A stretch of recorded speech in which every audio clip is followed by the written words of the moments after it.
Welcome back to the Wall Street Podcast.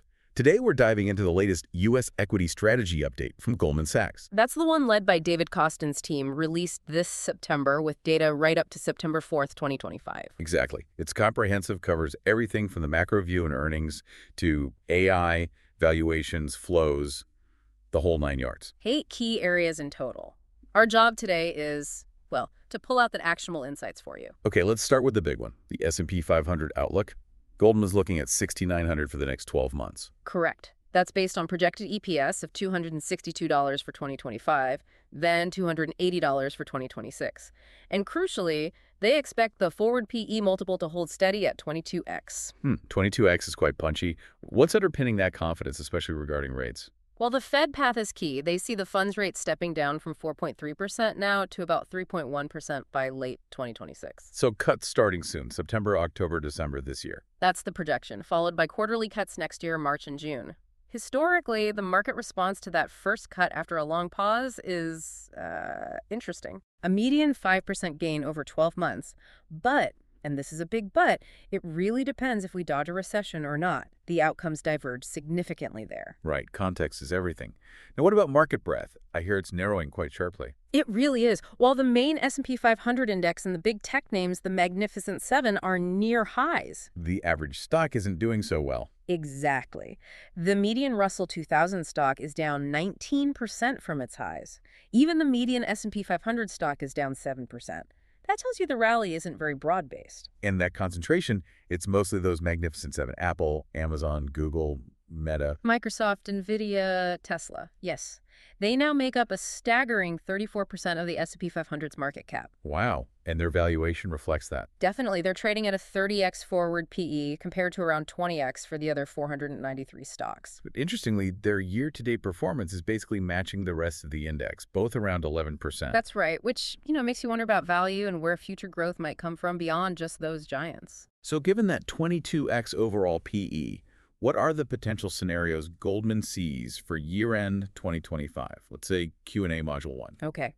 Their base case, sticking with that 22x multiple, targets 6,600 by year-end, which is only about a 2% return from current levels. Only 2%. That seems low. It highlights the sensitivity. If the PE expands to, say, a record 24x, you could see a 13% return. But if it contracts? If it reverts towards the long-term average, maybe 16x, then you're looking at a potential 30% decline. So the multiple is absolutely critical here. Understood. Shifting gears slightly, AI. It's everywhere in earnings calls, right? It is. 58% of S&P 500 firms mentioned AI in the second quarter calls. That's a record. But how many are actually using it? That's the key. Only 9% report current use, another 11% plan to within 6 months. There's a big gap between the talk and the walk, suggesting maybe an AI divide is forming. And the potential impact on earnings, Goldman estimates are pretty significant. Very. For the median Russell 1000 company, they see potential for an 11% revenue boost from productivity gains, or maybe a 26% margin boost from lower labor costs. But which sectors benefit most? Tech obviously is high at 39% potential EPS boost, but also industrials at 29% and healthcare at 27%. It's broad-based potential. Interesting. Now, Q&A Module 2. What about overall corporate profitability and those rising tariffs we're seeing? Well, S&P 500 net margins ex financials have actually climbed impressively from 5% in 1990 to 12% now, but Goldman thinks those tailwinds might be fading. And tariffs are a part of that headwind. Yes. The U.S. effective tariff rate is ticking up, reversing a long decline. Companies are definitely reacting. How are they coping? Lots of discussion on supply chain shifts. That's 77% of firms. Over half, 56%, are planning price increases, and 45% are looking for cost savings. They're actively trying to mitigate the impact. Makes sense. Finally, Q&A Module 3, investor positioning. What's the sentiment, and what about speculative activity? Overall equity sentiment is actually slightly below neutral. But, and this is notable, there's been a sharp spike in speculative trading activity. Comparable to previous bubbles, like 1999 or 2021. The levels are similar, yes. And historically, these sharp run-ups in speculation haven't been great for subsequent returns. How so?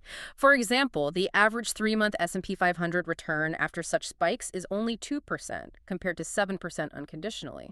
It suggests a bit of caution might be wise. So bringing this all together, how does this impact the average person our listeners? Well, these forecasts directly hit retirement accounts, 401k IRAs, especially since household equity allocation is at an all-time high of 55%. And the Fed rate cuts affect more than just stocks. Absolutely. Mortgages, savings rates, car loans, all influenced by that. And the AI wave. That's not just about corporate profits. It's reshaping jobs, skills, career paths for potentially everyone. Understanding that market breadth issue is also key. Just looking at the S&P 500 doesn't give you the full picture of economic health. Right. So this deep dive really shows a complex picture.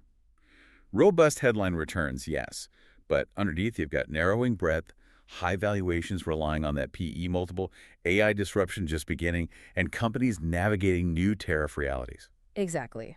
It's a reminder that the macro policy, corporate strategy, and tech shifts are all interconnected and constantly shaping the investment landscape. A lot for investors to consider. Thanks for unpacking the Goldman report with us.